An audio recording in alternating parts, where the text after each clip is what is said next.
Ladies and gentlemen, boys and girls, welcome to Reaction Time. Bum, bum, boom. This podcast is brought to you by FNKY Games. Do the plug. You should get Funky merch at the FNKY.store. It's awesome. It's really nostalgic, and I covered up my face so it doesn't sound great every time I do it. But, you should go to the Funky store, get some shirts. They're really comfy t-shirts and long sleeves, and there's even some sweaters on there in the last bit of the chill. So you want to pick that stuff up. It's a good wear at the Funky store, FNKY.store. Check it out, and make sure you like and subscribe, and follow us on the different platforms at Funky Games. It's a good, fun time. Bark! Yep, Millie agrees. There you have it. Anyway, Millie's here. I'm here. Steven's here. Eric's here. We'll see if Perrin makes another appearance this week. Fun. We'll have to get him his own cam. Perrin cam. As a disclaimer, we talked about prep for this week. There are a couple of ideas in our mutual text thread. I have given the boys absolutely nothing. My goal is to make them sound stupid. So we're going to have fun with this episode. It's going to be great. We'll see how unprepped Steven is for always sort of things. Like our first example. Because guess what? We're not talking about NA at all to start with. Get fucked. We're talking about the LEC. Because I said at the end of last week's episode, we talked too much about NA last week for good reason. And we spent no time on the LEC. And the LEC has its final week this very week. Their last 3 games are this weekend of the regular season. So the first question for Eric is, are we going to have the miracle run from either SK Gaming or Mad Lions? Or is this weekend going to be extremely boring with the 6 teams locking playoffs on Friday? Man, that's such a get, because because if there were players who could make a run, it's the junglers on those 2 teams. It's Gilius, who's done it before, and it's Elyoya, who has been basically putting on a league MVP performance on an absolutely dog shit team this split. It's tricky. I don't think so. I think they're both donezo. Elyoya's player cams look abysmal. It's the first time I've seen players look sad on player cams from a Mad Lions org is this split. That's not a good sign. And then SK, I just don't think has the chops.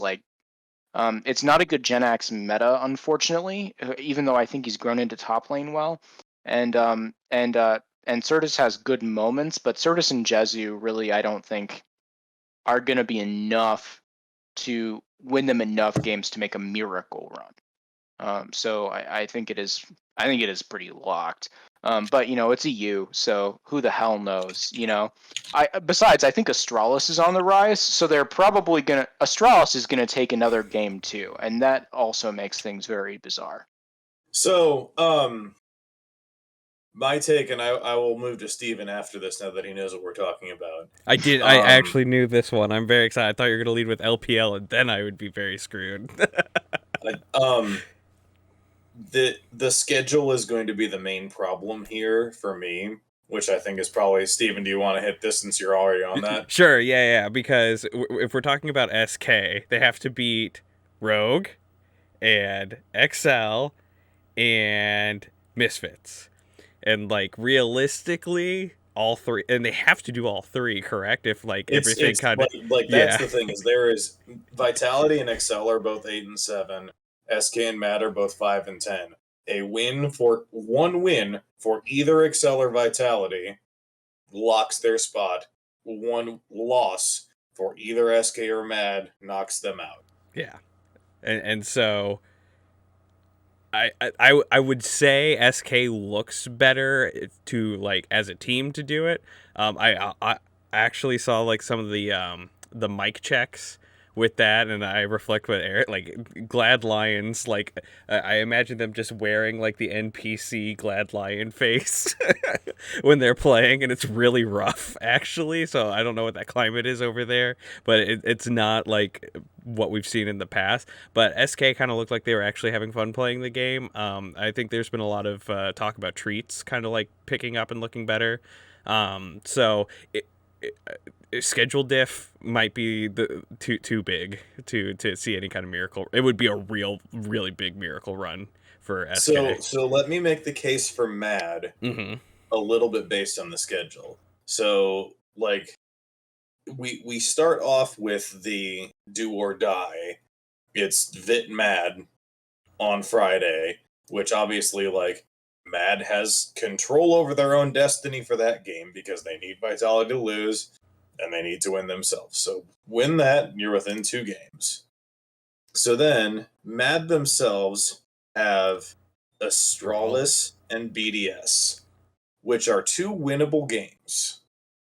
They're the 2 teams that are below them in the table. It's 2 winnable games. Vitality, for their part, has Astralis and G2. Now, it would be very like this Vitality roster with how they've played this year to shit the bed against G2. And if we go in to the last day of games where Vitality is now within, Vitality plays first. If they lose to Astralis and fuck up, there's a chance they go to at least to a tiebreaker. And I don't know. I don't trust this Vitality team as good as they should be.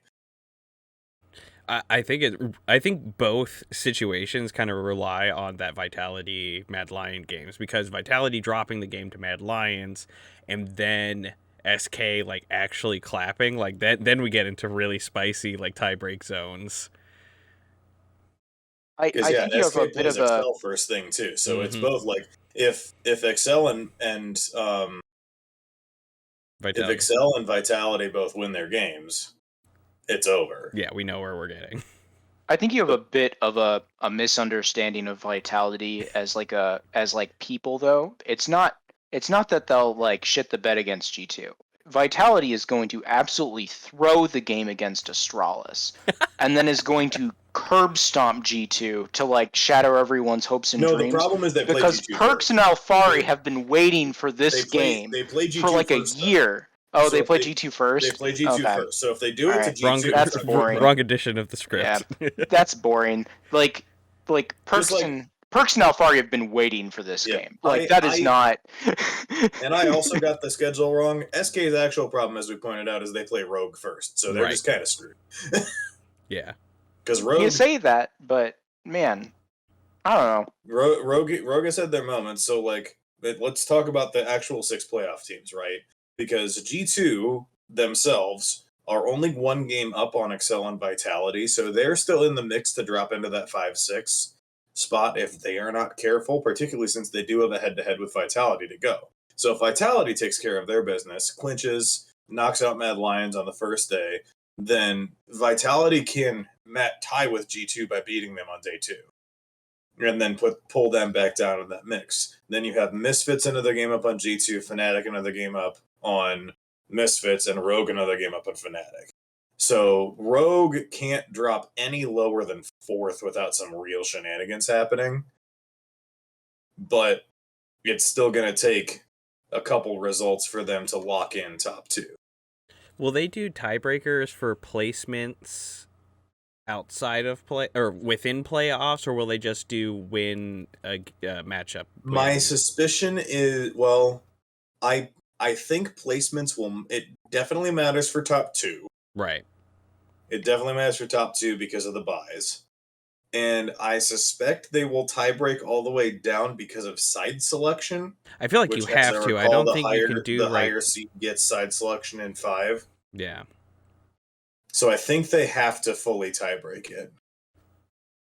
So I think that might be the more interesting part of like this next week is like, okay, where does, because there's enough of that mix between, because the top 3 slots are set, right? No matter what. No, it's third like, is still in no, contention. not Yeah. at all. Like, not it's Rogue, Fnatic, Misfits, G2 have all locked playoffs. Right. Nothing beyond that is set. Okay, so first place is even up for grabs still. Oh, Fnatic and Misfits can both get, like, technically, if Rogue 03s, G2 can still get up to first with some spicy results. Okay, yeah, so that's what I think is like the most interesting is like where does that all shake out and how many games is it going to take to shake out, because it's pretty close. Like, Rogue has to finish top 4. Nothing else is set in stone. Like, technically everybody else can drop down into the 5-6. Even like Fnatic 03s and Excel and Vitality 3-0s, they tie at 11-7. Nasty. But, I love it. What I will say is Rogue's form has been shaky. Rogue's first 2 games of this weekend are Astralis and BDS. Like, and yes, Astralis did beat them last time. However, like, Rogue should go into Sunday with at least a guaranteed tiebreaker for first. Should. And then Fnatic has BDS, and then they have a very interesting game against Misfits. Fnatic Misfits on Saturday is a real big deal game. And if Misfits beats Fnatic in that game and Rogue has 2-0'd, I think Rogue would lock first on Saturday. But then Rogue plays G2 on Sunday, which could be an interesting game. And then you have Fnatic, XL, Misfits. Yes, so like I think the pivotal game at the top of the table is that Misfits Fnatic game. That might be the biggest deal game of the whole weekend for the seeding stuff. Yeah. Like, everybody else kind of has just business to take care of, but that's one of the only like real that and like Rogue G2 on Sunday, if it still matters, would be a big deal game. And they're still operating off of the point system as far as going to Worlds, right? Or is it like if you win this split, you go to Worlds? I believe it's still points. Yeah, okay. Yeah. It's the only team that's guaranteed is if you win next split. Right. Like, I couldn't remember what it except if they get 4 to. seeds randomly again. Then there's 2 guarantees. Right. But which we hope is not going to happen again. Yeah. But yeah, it's only next split winner, so it's just points. Okay. So like, because in EU they don't need to like have anything more than points to make teams try hard in first. So based on this, I think my only spicy pick that I'm going to go with is I think Misfits takes the 2 seed from Fnatic, and I think everything else stays about as it is. I think the god. I think there's gonna be one really weird like drop game against some like BDS is gonna pick up a win against someone, and that's gonna cause some like mid-tier like scramble for placing. But I think that's about the extent of like BDS is gonna beat Fnatic on Friday. So BDS has actually started to look like they may know what to do occasionally past 20 minutes in a game of League of Legends, which is pretty scary because they had not known what to do beyond 20 minutes in a game of League of Legends. They're beginning to believe for most of the split. So if they figure it out, they can take some games. Astralis also has nothing to lose, and Dayor has started to pop off. So I would not be surprised to see White Knight and Dayor be able to carry them to a win, or for a BDS to like actually be able to 1-3-1 or something. Like, those are both totally in the cards. Both of those teams will win games of League of Legends before the end. For someone got like an LS consulting gig, is like, can you give us like one team comp to like pull a game off someone? Like, just give it to us so we can practice. The beauty of having Adam as your top laner is you don't even need LS to give you a team comp. Like, it's given to you. You play either Tryndamere or Olaf in top lane, and then you win. Like, that's it. Like, you don't need fancy stuff like Ivern mid. You don't need like random mages in bot lane. All you need is to give Adam his champion, and for your team to not randomly decide to team fight around third dragon for no reason. That's it. It's remarkably clear cut. This is a great Adam meta. They just need to not be stupid. I will say that all of them looking like they know how to play as well and good. They're 1-7 since week 4, and only one of the games has been particularly close of the losses, and that was against SK. And they have 4 wins this year. They've beaten Astralis twice, and beaten SK once, and beat Misfits in week 1, or not beat Misfits, beat Excel in week 1. So like. Oh yeah, they're not good. Maybe, but I do like if you want a spicy BDS take, it's that they're going to beat Fnatic on Friday because Fnatic's going to throw and it's going to be funny. I don't see that one coming, but like I do see them winning a game somehow. Well, they have Fnatic, Rogue, and Mad, so I think either of the others is more likely. It's Mad after Mad's eliminated from playoffs. What it actually would be. Yeah. So there's your LEC take. LEC take number 2. Eric, is Hylissang the league MVP? No, Vethio is. Straight up. Mic drop. Vethio. He's playing a Kali mid. Who else is playing a Kali mid outside of occasionally, we can ignore certain names for the moment. But but no one else in the LEC is playing a Kali mid lane. And no one else is carrying that hard with the Kali mid lane. Like, forget the Yuumi on his team. That doesn't matter. The point is that his stats are absurd, especially when you look at like the team he's working with and how resource allocation works. An MVP is someone you give the money and is delivering beyond expectations, and Vethio is doing that. So like I'm 100% on Vethio for MVP. The fact that they're in contention for top 3 still is absurd after they got torn up in the offseason.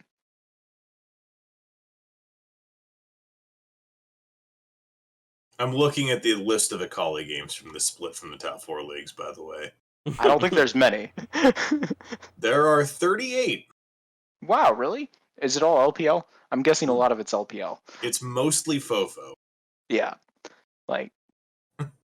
It's mostly Fofo and Forge. Yeah. Oh, yeah, Forge. Right. I forgot that Forge came in.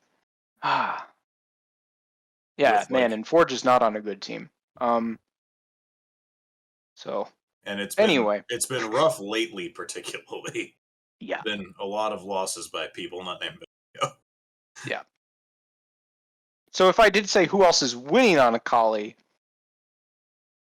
it's still a very limited pool. It's a very limited pool. Yep. LPL teams, to be fair, don't like the cat, so like it's less likely that they'll pick a comp that lets the Akali really pop off. But right, are we putting parameters on statistics to prove our point? I don't know about that. No. Well, look, I looked through these score lines, and I'm just looking at the score lines. I'm not even going to tell you the win-loss. We got a 5-1-3. We got a 2-2-2. We got a 1-4-5. And then we got this casual little 16-2-4 here. Who by Mr. Vethio here. 16-2-4. So it's a little bit different than just like queuing up as Akali than like actually being able to play Akali. He hard carried that game. Like it was absolutely bonkers. The mechanics were absurd, even if you like discount him for the fact that he did have a pocket cat. But like, yeah, it was nuts. You can still run it down with a pocket cat, no problem. You can still run it down with the pocket cat, and he did not die. And like, I want to give the respect to Hylissang, because like he whipped out another one of the classic Hylissang Pike games this weekend and reminded us that you can still give the support gold and he'll hard carry too. Well, I will go to Eric's point of like acting out of expectations. That's just Hylissang being Hylissang, so you know. Like also with like he's on what I would consider a super team. So like versus Vethio, who like I didn't think Misfits would do well this split after they lost Razork, who I thought was like a really strong jungler, who's now on Fnatic after they lost their bot lane. And here they are, and they're still doing great. Like, this team has been overperforming in my eyes, and it's largely just Fethio. Do they have a lot of the staff left over from their like really good Worlds run? Is that kind of a contributing factor? Or? I think after, well, no, it's Deficio's in charge of the org now, and has done a great job as GM. Yeah, like he took over GM sometime after the Worlds run, after Origin, Astralis, and he's been there for years now, like a few years, yeah. And like it was after the Worlds run though, and like and he rebuilt. So like all these young Misfits rosters, that's Deficio, and they've had good success with that. That's about it. You guys had anything else that's caught your eye in the LEC that we should talk about before they get going to playoffs? Nothing player wise. I'm trying to think if there's any drama or anything on like production that I wanted to bring up. They haven't dropped any like content like for real. I think it's mostly been gameplay stuff.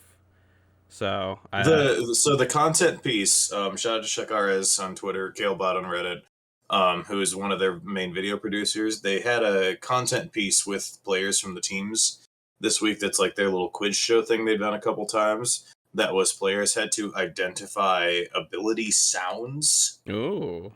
For like what champion and what ability they were, and I'm trying to remember who was just absolutely ridiculous at it. They each got 10, so it was a score out of 10, and somebody just aced it. Nice. I'm trying to remember who it was. Probably a support player. It was a support, yeah. They've also done a great job in adding in new. Trimby, really, it was Trimby. That makes sense. Trimby, yeah. They also did a great job. I think they've done a great job content-wise of incorporating Nymera, Gulborg, and Trouble this split, and like really building out. And there was that new video with Nymera and Goldborg for like being like the armchair GMs to like help teams like figure out what to do with the offseason. It's fantastic. If you haven't watched that video yet, it's great. It's like vintage. Who would even it's armchair like vintage GM? YouTube meme, if that makes sense. It's like 100% that. It feels like an episode of Tim and Eric almost. Nice. It's great. Like I highly recommend. So yeah, I think the sound effect video is a good one to check out. It's the kind of thing that like if we did it, we'd be fucking terrible at it. I believe. Oh, so we have to do it, is what you're saying. Especially since David mainly watches LCK, and so when he doesn't hear like random Korean Lysandra sound effects, how is he supposed to know what's happening? It's not the voice lines though. It's doing it without the voice lines is going to be even harder, right? Like, it's just pure sound effect, which like I would almost be better at. I'm pretty sure the only thing I would directly and immediately recognize is Blitzcrankle. Yeah, the nightmare. I could get Hook. Yeah. Blitz Hook for sure, that sound effect. Potentially. It's my problem is that there's different sound effects for the different skins on that one. I think you'd have to do baseline. You have to do that's like base. That'd be some rude dude behavior. Because like I only play Blitzcrank, and I know what Blitzcrank W sounds like, but I don't know what base Blitzcrank W sounds like. But you always have the steam sound or the like. Well, and it's easier with summoner spells, right? Like you can pick out the flash sound effect anytime ever. You can pick out Smite anytime, anywhere. I hear the flash sound effect so many times when I load into games with Steven, like, you know, in the first like 5 seconds. So it's like it's very recognizable. I have fun. I like playing my game. It's a game. Called out. A video game. Anyway, there's only fooling around with the boys and try hard rank. There's nothing in between. So I will be nice and not ask too many questions about Korea, because I suspect neither of you have watched much of the LCK. But I want to describe to you. So in the Korean standings, we have the Western standings and the Eastern standings, because in the on-screen display, they display the top half of the league on the left side and the bottom half of the league on the right side. And top 5 makes playoffs and bottom 5 don't. So it's important to be on the western half of the standings. So the most interesting part of the LCK right now is number one, will T1 finish the season undefeated? They're 6 games away. They're 12-0. And number two, who the fuck is gonna get the 5 seed? So you have T1 at 12-0, Gen G at 10-2, Dom1 at 8-5, and Dragon X, somewhat surprising, at 7-5. As top 4, probably gonna stay top 4. And then you have this disaster between 5 and 9. So we got Kwangdong Freaks at 5 and 7, bouncing back after a bad start. Fred at Brion 5 and 8, Nongshim 4 and 8, KT 4 and 8, Live Sandbox 4 and 9. Any one of those 5 teams could get the 5 seed, and they're going to get steamrolled in the first round of the playoffs. Gankers. Eric, do you have a take on who's going to get the 5 seed in the LCK? Isn't the first team you named like the one with like a lot of veterans who Kwangdong? yeah, like So they have Kwangdong Keen has or something? Keen and Teddy are the names. Yeah, I who vote are for them recognized as by being the roster. ones who are most stable going into a disastrous then split scenario. So like I think they'll get the spot. That's my take. And so my take is I think that Nongshim has the best roster of the 5. And now that all their players have had COVID and come back, they're probably not going to miss any more games. So I think I trust them the most since everyone else has been terrible enough for them to not fall completely out of range, that they're going to turn it around and find some series. And it's going to be pretty obvious pretty quick because they play Kwangdong in about 7 hours and play Fred Brion on Saturday. So if Nongshim with full roster back can actually beat 2 of their direct competitors, they'll probably take control of the 5 spot. After having to play horrible, awful, role-swapped, terrible rosters for entirely too much of the split. Because, like, the actual Nongshim roster is, like, Canna, Dread, BDD, Ghost, and Effort. Which is, like, that's a real, actual team. So, that's my take. I think that Nongshim are going to bounce back and get enough done. Because they'll catch Kwangdong if they can beat them later today. Which is important. So, I also think T1's going to finish the season undefeated. They're a lot better than everyone else. That's super I don't impressive. remember when the second T1 Gen G game is. Oh, literally tonight. That's it. They play basically bottom table teams the entire rest of the league. They might throw against Dragon X in game 18, but like they have their most interesting game the rest of the split tonight. So they are dominant. They're almost definitely the best team in the world right now. They're nuts. Faker's back. That's all I got. All right, should I let you boys talk about NA? Maybe. Speaking of being no, back. we can't. Remember the post I sent you this week? We have to talk about CB LOL. Bro, no. All I've got for CB LOL is I saw there was a competitive ruling that a dude got suspended for 3 games for being toxic in solo queue today. Yay, the classic. And people are real excited about his sub getting to play in his place. So there you go. Hey, the classic. CB LOL competitive rulings, hooray! I have something that might be outside of the realm, but something's going on with the MLB as far as like viewership or like funding or anything like that. Does anyone know about that? They're on strike. Oh no! Players want more money. The owners are trash. Oh, yikers, McDikers. Okay, so like there's potential that LCS can beat out MLB in viewership then. Well, there's literally a work stoppage and there aren't going to be games at this point, so it'd be pretty pathetic if they didn't beat it when there aren't games to beat. Bright sides. Yeah, so the LCS is going to find the viewer share of baseball to reclaim their thing. Hey, ESPN's got to put something on. Let's go. All the boomers yeah, who only watch baseball. That's our goal. I'm here for it, actually. I would love just to see like the wrinkles on my dad's forehead just furrow further. Like, oh no, not this. Yeah, I can picture that. That annoys me. All right. Welcome to the LCS, where no one is good and everyone is bad. Which team that can't decide if they're good or bad do we want to talk about first? We're talking about CLG. Let's talk about CLG. I want to talk about Pocket Cat and the many points that I raked in. Oh boy, Yumi is disgusting. It was Yumi Hecarim though. Was actually the big combo. Yeah. Yeah. It's like just going Yumi fast. Hecarim is like the big combo that these teams can be doing, and like the Zeri is nice with it, but Zeri Yumi past 30 minutes though. Like, yeah. Did you watch that game? There's some clicking. It was icky. It's some yuck. I got a lot of points. I got a large amount of points from that game because EG did really well for the first 30 minutes. Yes. Well, EG as in Impact.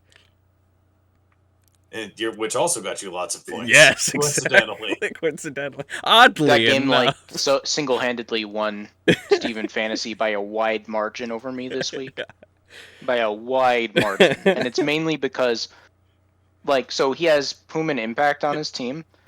Those two players were over 100 points on his team, and no one else was, like, close. It was just those two players, and just destroyed me. Yeah, well, it's just making up for all the points that they sandbagged me on earlier. When like, I'd like it noted that even with all of that, after starting the league 0-3, finished with the highest point total of anybody in the league this week. Got him. And my poor opponent, who's also 1-3, now had the second highest total in the league. Got him. Is that Alex? No, it was Aided. Oh, okay. RIP Aided. Like, I had 466, Aided had 437, and we were both a lot higher than most of the rest of the people in the league. It was a topsy-turvy game a week. Like, because just for example, like, Poom, I think, has averaged, like, sub 10 points for me per game. And this week it was, like, 8, 36, and then 50. Excellent. Like, as I go look at you guys' matchup, yeah. So the trick with mine this week is Steven got a lot of points from a lot of people. I got 150 points from Danny. Which game was that? Both the Aphelios games. Oh, you're saying in total. It's partially because I got the Aphelios pick right. But, I mean, 10-0-3 against Golden Guardians and 4-1-4 against FlyQuest. Like, he had 117 base. And I happened to get even more than that. I mean, Vulcan had himself a 90-point week as well. Summit had 110 points this week. You'll like to see it. We did okay. But anyway, enough about fantasy. You want to talk about CLG? So CLG got the Yumi, which is right on back in the meta, and had themselves a very good late game performance, even if Zeri might be a little bit busted, to beat EG in their last game of the weekend. And they're comfortably 9th. They might not be better than 9th. Steven, do you think they're better than 9th? Well, I kind of wanted to, like, dissect, like, coming up in... Because what do we have? Like, 3 more weeks total? Should be 4. 4 weeks, okay. So 4. I was a week off. And this week they have to play Dignitas, which I think they could win that. And then they play against 100 Thieves, which who knows? So if they take those 2 games, which is possible, that will put them at... That could put them above 5 and 6. Yeah, they could potentially tie for 6 and get in that mix really easily. And when you're considering that would put them with EG, who's been really rocky, Immortals, and Dignitas. Like, see, you say EG has been really, really rocky, but they slapped their first 2 games last weekend comfortably, and looked right back to where they were, and then blew it to CLG. Right. Like, Immortals looked randomly really good for a hot minute there, and then shat the bed. Dignitas looked really good at the start of the season, and then shat the bed. Right. Like, one of these three teams that are tied for sixth right here is 2-0 next weekend. I don't care who they're playing. I don't care what the roster says. Like, EG plays Immortals and C9. They could 2-0 that. That'd be impressive. It wouldn't shock me at all. Like, that's how this season has gone, though. It wouldn't shock me at all if they 2-0 that weekend. Right. They could also 0-2 it and look like garbage. Right. But at the end of the day... Same for Immortals, though, right? Like, Immortals plays EG and Team Liquid. That should be a horrifically hard week. They could randomly 2-0 that. That's happened. So CLG is real because they could still make playoffs from that 9th position, is what I'm hearing. A little bit, yeah. Yeah, because... Maybe not in spring. That 6th... Not in spring. No, I'm saying like right now they can possibly make playoffs because that middle 6th place is like so chaos. And what I'm saying is the problem is one of those three teams is gonna get better, and it only takes one to take away that 6th. True. Like that's the problem with them being 9th. If we're talking summer where top 8 get in, they only gotta beat one of them. They gotta beat all three of them for it to matter. So, like, it could happen. I'm going to need to see a couple more weeks of evidence. Because, yeah, the problem is, like, just like a lot of the rest of this chaos, they could very easily just 0-2 to dig in 100 Thieves, and this conversation can be over. Oh, 100%. But I don't think they will. I do. Yeah? Well, if we talk about these team matchups, like, where CLG has struggled is if they don't have leads early, they don't know how to play mid and late. 100 Thieves is in a somewhat similar boat right now, only they're better early. So it's very an awkward matchup where you have to hope that they int a draft away yet again. And like Abadaga gets bullied in lane suddenly because he blinds Corky into Rise and gets destroyed again. There's a chance, but it's like it's entirely based on or predicated on the fact that the other team makes drastic mistakes.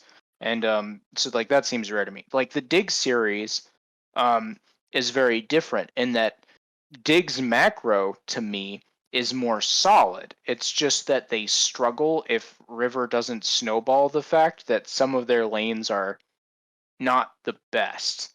So then like that's where it's interesting. But like I don't think this is a good week for CLG, which is a part of the struggle because of that. So here's the problem. I disagree with my take. CLG is going to 0-2. CLG is going to 1-1. You know why? Because the one team I can predict in this league has 100 Thieves. 100 Thieves is going to beat TL and lose the CLG. That's how this fair. team is played. That's very fair. No. Like, which one of you, both having a stake in that first matchup, is going to disagree with that? Oh my god. So if 100 Thieves lose to TL, are they losing to TL and CLG then? Just out of full tilt? No, they're 1-1-ing. Okay, they're 1-1. Okay. They're 1-1-ing for sure, and they're gonna do it in the funniest way possible because that's how this split has been for them. Like if they lose to TL and beat CLG, that's what they're supposed to do. They have been consistently doing not what they're supposed to do this entire split. Here comes the 2-0. Nah. Right. And then Eric is going to be big happy. I don't know. I don't know if I can get much more big happy with this roster. Like if they manage, I'll be big happy if they manage to beat TL after not having a 5k gold lead at 15 minutes. That is when I will be big happy with them. If they manage to have a narrow lead at 15 and then win, I will be big happy. I have yet to see it this split, so I'm gonna keep my eyes out for when they can make that magic happen.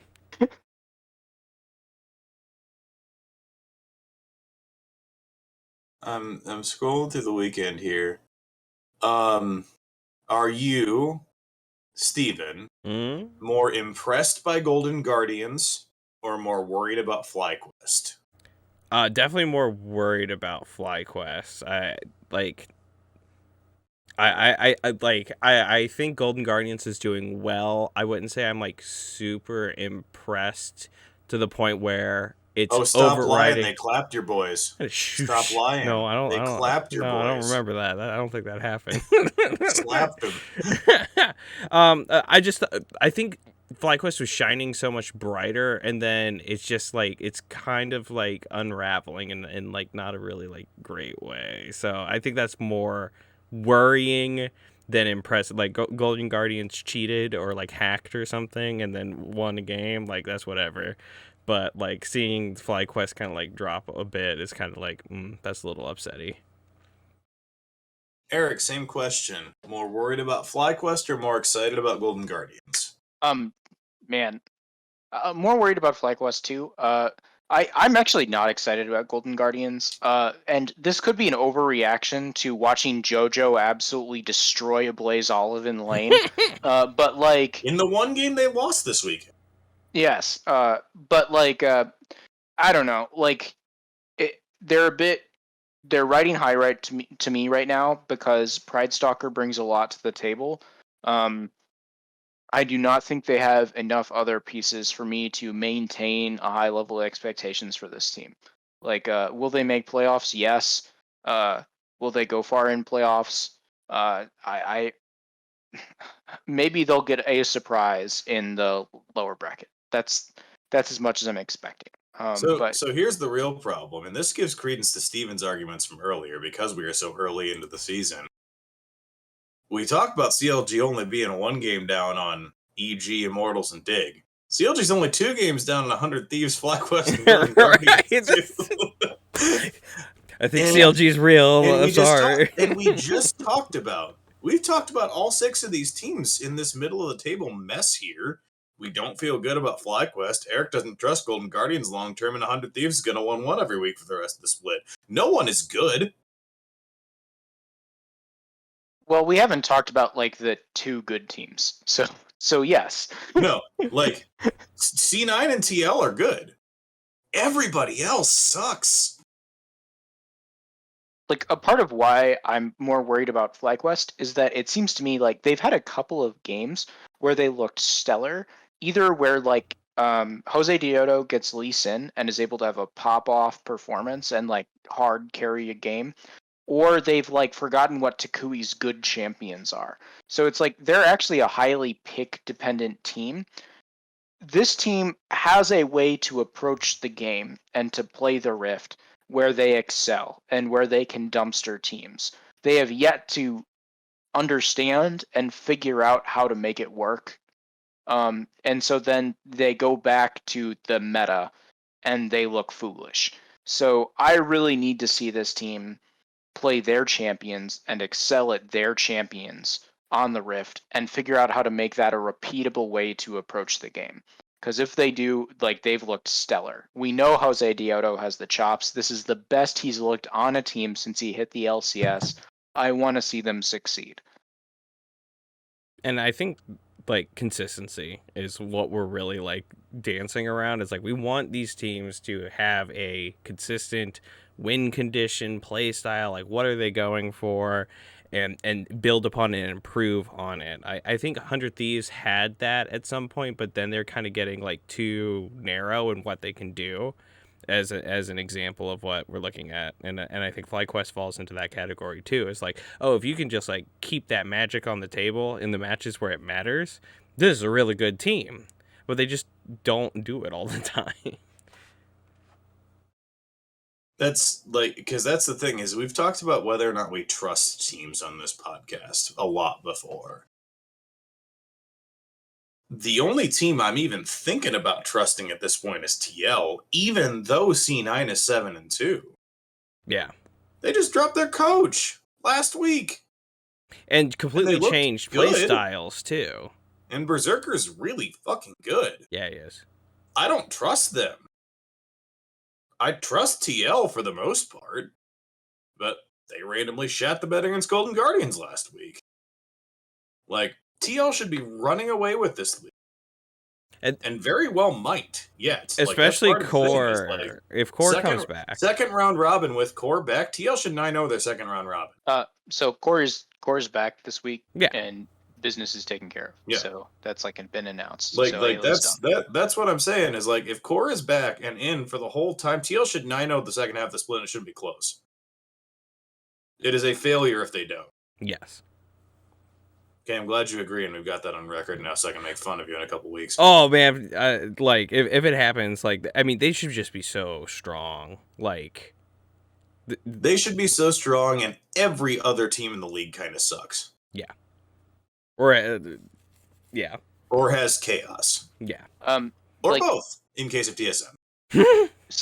CL or C9 is like the only team that like is up there. However, they're not up there from macro and game sense so much as they're up there just from hands. Where you mentioned how good Berserker is and like you didn't mention Summit that time, but how good Summit is. Like this team has hands and they are sick mechanically. So like any team that's wishy-washy is just gonna lose to them randomly in mid game when they have to team fight. That's already cropped up. Summit's absurd. Like I don't see a team that's not Team Liquid beating them in like a consistent or repeatable manner. So then really the question is, can they take games off of TL? And I don't think their macro or coordination is good enough. We have the second matchup of that, not this weekend, but next weekend. That's a big decider. And that's a big deal. Because, like, as we expect, both of these teams kind of run the table other than that. That match decides who gets first and who gets second in the regular season. Ooh, is that patch week too? Is that a patch change? It probably is when the patch, because was there a patch that hit today? I don't know what. Yes. Yeah. So the patch that hit today will probably go live for Pro next week. You're probably right. Which I trust Liquid with the patch change in that matchup. So we'll probably talk more about that match next week. I don't want to get too for sure big on that, but that is the biggest match the rest of the split for NA is TLC9 next week. It decides first. Unless FlyQuest decides just to take names for the weeks on end. I think there's a very real chance that one of those teams 9-0 second round robin and 1-8-1s. And like I think it's going to be TL, and then like I have no idea what to think of any of the teams under them. Like anybody 3 through 9 could make playoffs at this point. And I'll give you the CLG point. Like anybody 3 through 9 could do it. I don't think CLG will, but it'd be funny. They're the one that I have the most confidence in where they will end up, it ain't much. Would you say Faith? Right. Yeah, like it's just anytime I think I try to have a thing like this result, like Dig beating 100 Thieves on Sunday. Like I have no idea what to think now. Like Dig had looked terrible for 2 weeks, and then they go beat 100 Thieves. Especially when they looked so good earlier, with the arrival of River, and then just like didn't look good. It's like, okay, what?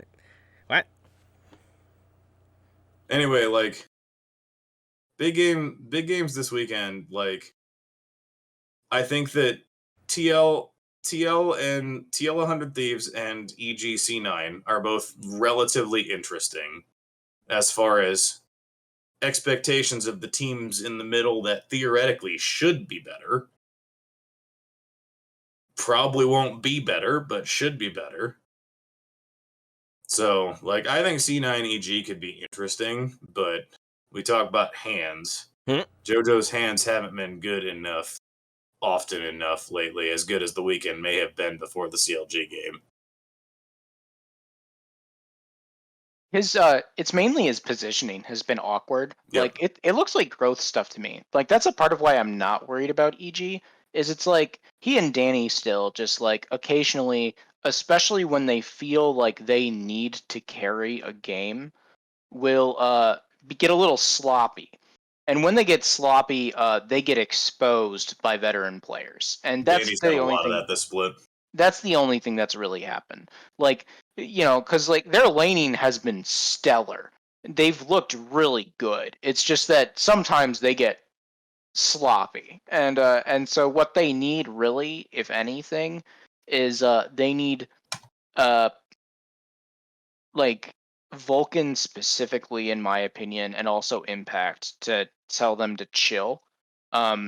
So playoffs Impact would make a huge difference for this team, because if there's anything that can calm down your rookie mid laner from feeling like he needs to 1v9, it's Impact 1v9ing for him.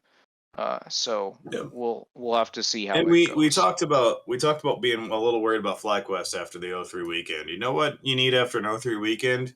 You need a get right game, and TSM is here for you, because FlyQuest gets to play TSM on Saturday, so they should be just fine.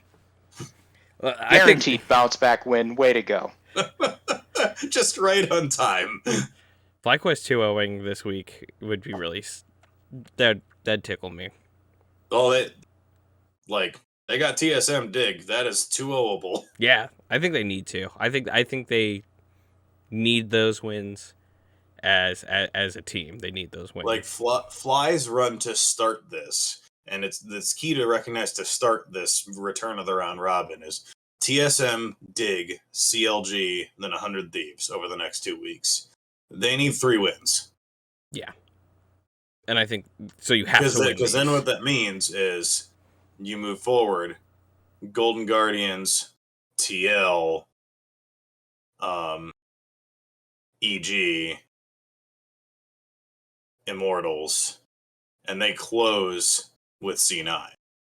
Like, it means that their schedule is backloaded with the top teams. So they need to win these next 2 weeks or they're going to be in trouble. The climb. It's kind of going to be the case for all these teams is who can take care of business against the teams that are or should be lower than them. Because that's been, like, bottom teams have been beating top teams left, right, and center. So who is going to take care of business and create that separation? And same thing you kind of look at, like, EG gets the TL matchup out of the way. EG gets TL and C9 matchups out of the way in the next 2 weeks. So then they have the end of the split. They should have a much better time finishing stuff up over the last 2 weeks of the season than they have now. So, like, if EG goes 2-2 over the next 2 weeks, they have Immortals, C9, TL, TSM. Like, if they come out of that 2-2, they're going to be just fine if they take care of their business. So it feels so strange. It feels like EU's going to be done with playoffs by the time NA's done with regular season. This is so far off from itself. Weird timings.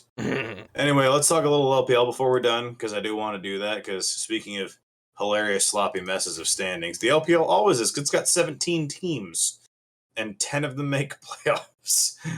But we have the ascension of the new-ish rosters. Eric, could I tempt you to talk about Weibo Gaming a little bit? The Shy is back.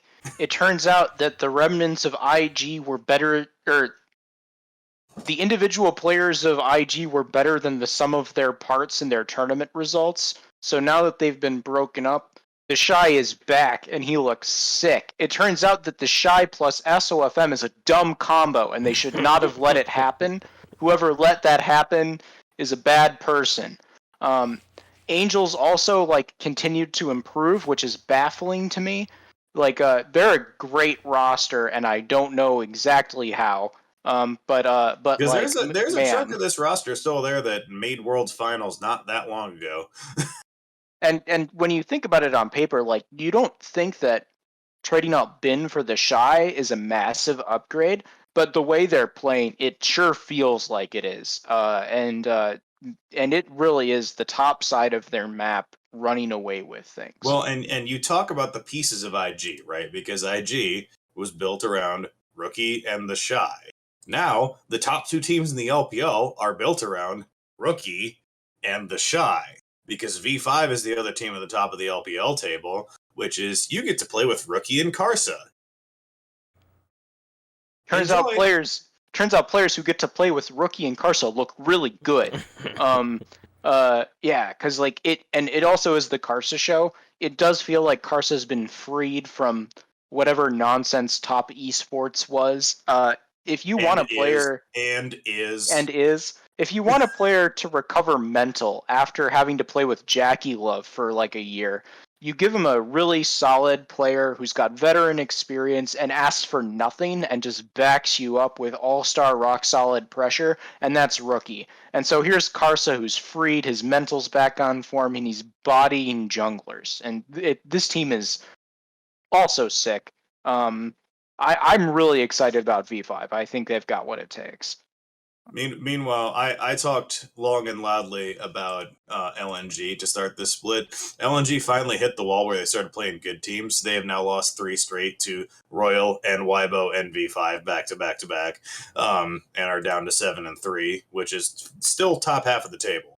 But like they played 3 teams who are above them in the standings in a row, and it shows.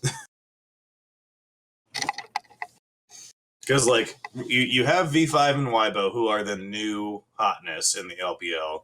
And then sitting at 8-3, right? 3rd and 4th. Ew, look, it's EDG and RNG. Right there, still. And now you're at the point where, like, oh, look, those 2 teams that are sitting 3rd and 4th in the table are the ones who won Worlds and MSI last year.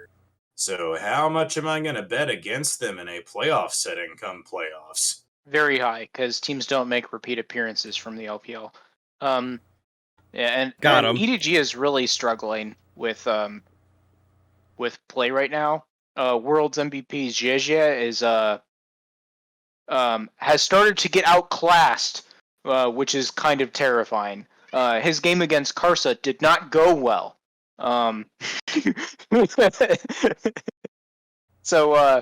So yeah, it's tough. I think they've tried out other top laners a couple of times, given Flandre some time off, which seems reasonable. But I don't think that top lane is the problem. They're just really struggling to figure out how to play the game. Scout's out of meta.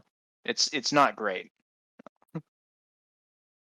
They lost the best of 3 recently to top eSports, which I find fascinating. You can't afford to lose to top eSports. Because top eSports is still right there. They're in playoff places.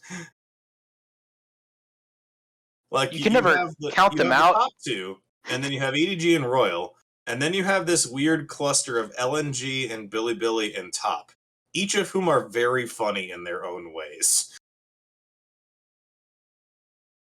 Because you have 3 very different mid laners involved in these teams. Because you have Knight, who is still really good at the game and tends to clap people every now and then. And then you have Duenby, who is Duenby. And then you have Fofo, who is a very interesting player, who's had a very good couple of years, but is still probably not as good as the other 2. But then you have Doggo on Billy, who's looked really, really good. And you have Uzi on Billy. Who hasn't played that much. But also looks really, really good. Their AD carry is not their problem. It's kind of awkward because they have 2 of like... They have 2 top 7 AD carries on this roster, which is uncomfortable. Like, how I would approach this if I was BLG is I'd play Doggo if you want your support to roam, and you let him play Ezreal or whatever. You play like Ezreal Karma bot lane to shove and do whatever your nonsense is. And you play Uzi when you really just want to have it be the Uzi show. The one time they did try the Uzi show, they messed up pick ban really hard, and Uzi was not enough, and that was very tragic. He almost had a penta. It was sick. So David, are you just like abandoning Rare Atom now? Are they not fun for you anymore? We don't want to talk. They're ninth. They're in playoffs. They have a positive win-loss. Yeah, I was about to say, like, they're on the outskirts of this. Like, They're still there. They're so the hilarious teams that RA is better than include FPX, whose experiment has totally failed. Rory's been doing some weird shit. FPX lost a series to TT. I'm Puff just and gonna Southwind. say that. Hell yeah. Hell yeah. FPX lost a best of 3 to Thunder Talk Game. We don't lose best of 3s to Thunder Talk Game. It's so funny looking at these standings because I'm so in and out of LPL, obviously. But seeing WE just down at the bottom, just like that legacy mindset for me, it's just like, oh, huh? But like, it doesn't look good for the the bottom here. Some of their players who got taken out of that roster like really blew up their team play coordination, because that team was always, going back to it, like a team fight oriented team, where these players were not players who were best in class or best in role, but they could team fight as a team and as a unit very, very well. When Elk left, they were in an awkward spot.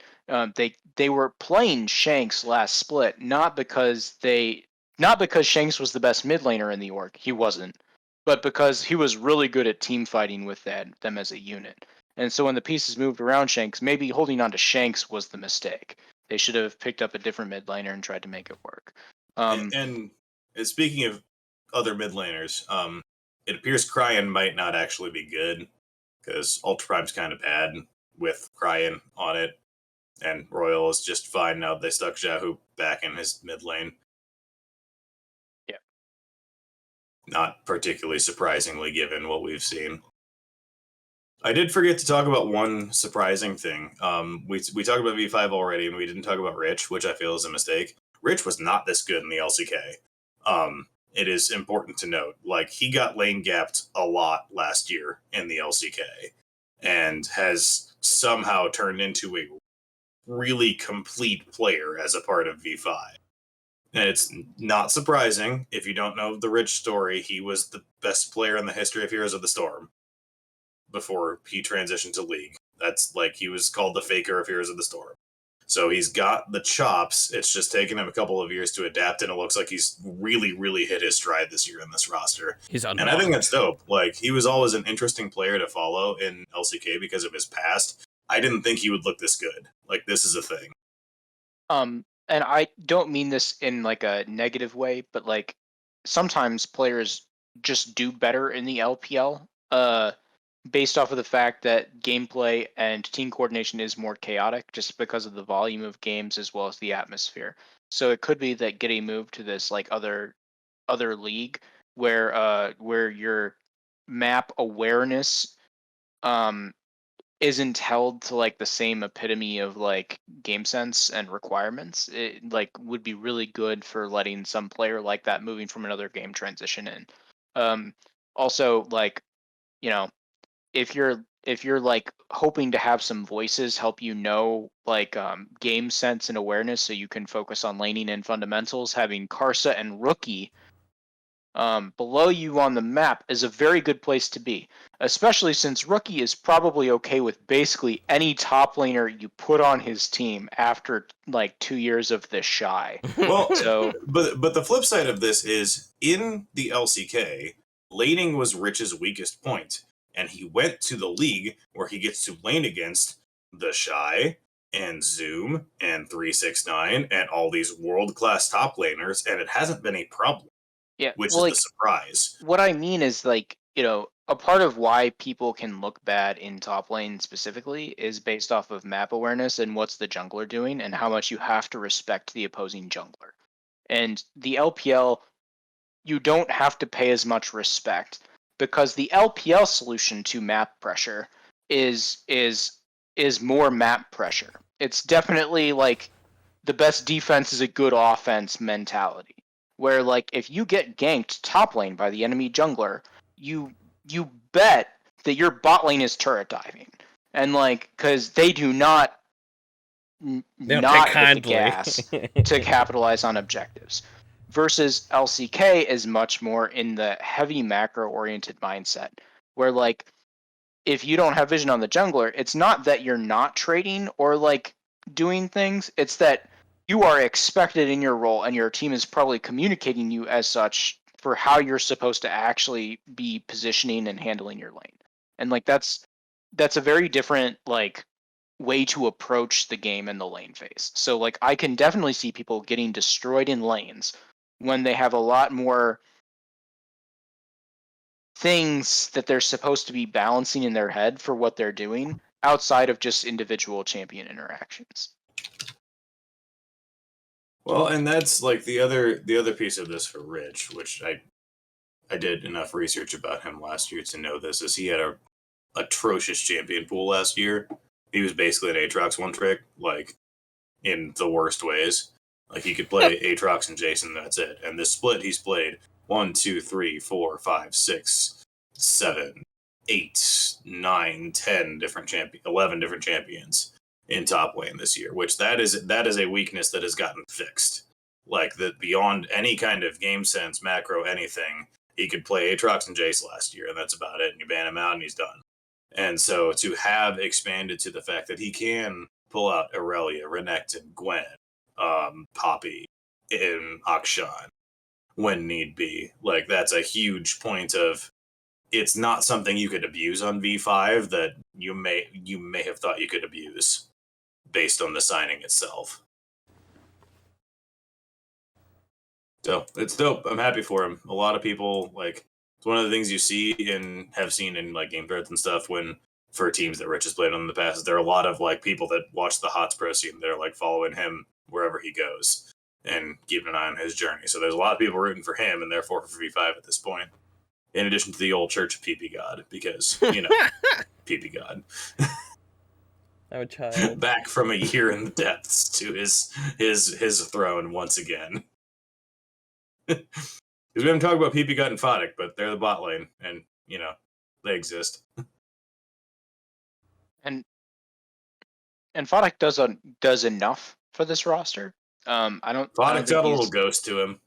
Yeah, like I don't think he's like that stellar, but like it's when PP God looked good on old V5, a part of why he looked good was that he had a really good mid laner in Mole. So and a good jungler in Way. So like what we're seeing now is it turns out that PP God is good when he has other veteran players in quality controlling roles to help direct him on the map and let him press buttons. And that's what he's got on this roster. I'm not saying that PP God is bad. I'm saying that like his role with engaged champions and how he positions on the map depends on you having other people who are the brains. So like this is a really good setup. The roster is very strong and has looked very good. And I really credit it to mid jungle and to some extent support. Yeah, there's a reason we started with mid jungle, because it's about Carson Rookie. The other pieces are good and fun, but it's about Carson Rookie. I do love Karsa. Ever since Flash Wolves, like fun to watch. Well, that's the thing is like this is like a fantasy matchup from like season 5. Yes. Right? Like these are two players who we've known are really good. And like Karsa and Maple, legendary Taiwanese duo. Rookie's been arguably the best or second best mid laner in the world for a long time. And now might not be that anymore, but like this is like you couldn't ever really put this together, even with Karsa playing in the LPL. And it's dope. I'm glad it's working. Would you say legends of the game? You could go there. They're both Hall of Fame players. Absolutely, yeah. Anyway, speaking of Hall of Fame involves things that you feel nostalgia for. Look at that fucking segue. Go to the store, go to FNKY.store. We appreciate it. When you buy shirts and you buy clothing, you feel good. You could wear it on your body, and then you're not naked and freezing. You want to wear clothes, right? You have to wear clothes. Society says wear clothes, and society says feel nostalgia. So you should get some merch at the Funky store, FNKY.store. You should go there. What else could I find on the Funky YouTube channel, Steven? You can find the Poser series. We're playing through video games. We're gonna beat Halo, but we're playing Ocarina of Time, and me and Eric are playing the Pokemon trading card game, and I might beat Arceus. Who knows? There's lots going on, and then we have games that we did complete, like Donkey Kong and Sonic. Like you should check that out. Poser series. Speaking of playing video games, hey Eric, what you been playing? I continue to mainly just play Suicide Scion with Hullbreaker and Arv. It's really funny. I have been a part of these teams. I enjoy it. It has won us games a couple of different times. There's nothing more satisfying than like watching the Demolish proc kill 90% of a Nexus turret. It's really gross. We've had a problem a couple of times where the Demolish proc doesn't work on the Nexus, so we can't actually end the game, and then we lose. But, details. Steven, what you been playing? I defaulted back to Pokemon Unite from the Pokemon Direct. I was like, yeah, that was a game. And I was like, oh, it's fun. And they bribed me with like freebies. I was like, oh, freebies. And the game's kind of fun because not a ton of children are playing it. I'm about it. So I've been back on Pokemon Unite. Who are you playing on Unite? I am playing a lot of Aegislash. I wondered if you'd picked up something that's been new since it came. Yeah, because I didn't have any, because the only melee character or the fighter character that I liked was Garchomp, and Garchomp was garbage when I was playing, so I had no melee to play. And so I was like, okay, I'm picking the game back up. I need to fulfill like all the roles. So I have one character that I'm proficient in all the roles. And I was like, ooh, Aegislash, that looks really fun. And boy, howdy, did I clap on some games. So I like that a lot. So it's got me in pretty good. There you go. I have been playing Horizon Forbidden West for most of the last 2 weeks, and it's real good. The end. About all I got. That's not Elden Ring. I played a little bit of TFT mid-set. I still can't actually get Yordles to do anything useful to save my life in either normal or hyper roll. I'm tanking my hyper roll rating this half split because I can't figure out what's good. Anyway, we'll end with a Pokemon note since we talk about Pokemon. Which starter are you choosing? There's only Fuecoco. Gen 9? There's only Fuecoco. Yeah, I'm definitely on Firecroc too. Like that face, that like derp smile, like that's priceless. He's a pepper. Absolutely priceless. Like Dapper Duck, sure. That cat, adorable, yes, but like man, like that like oblivious crocodile boy is precious. Anyway, you're both wrong. It's Sprigatito country over here. No. We're rolling Sprigatito all the time. No weed cat. Yes, cat. It's Fuecoco, Quaxly, all the other Pokemon that they're going to come out with, and then Sprigatito. You're such a hater. Wow. It's going to stand up. It's going to stand up as it evolves, and everyone's going to scream. I'm trying to keep my hype meters low because I don't trust the Pokemon company to do this right yet, but I'm optimistic based on that trailer. It's Arceus 2 already. Also, they finally made a purple game. Purple. Finally, after all these years, there's a purple one. We like purple. I'm getting the purple. I'm wearing purple right now. That's what I do. Anyway, this has been Reaction Time. We'll be back next week. We're probably going to talk more about LEC next week since we're going to have playoff matchups to break down. Oh, yeah. Power rankings. And then we'll see what Fiestas get up to in the LCS. Because, as we discussed, who the fuck knows how those games are going to go? But we'll be here to break down how they go for you. It'll be a delayed and a treat. So, this has been Reaction Time. I'm David. That's Steven. That's Eric. We'll see y'all next time.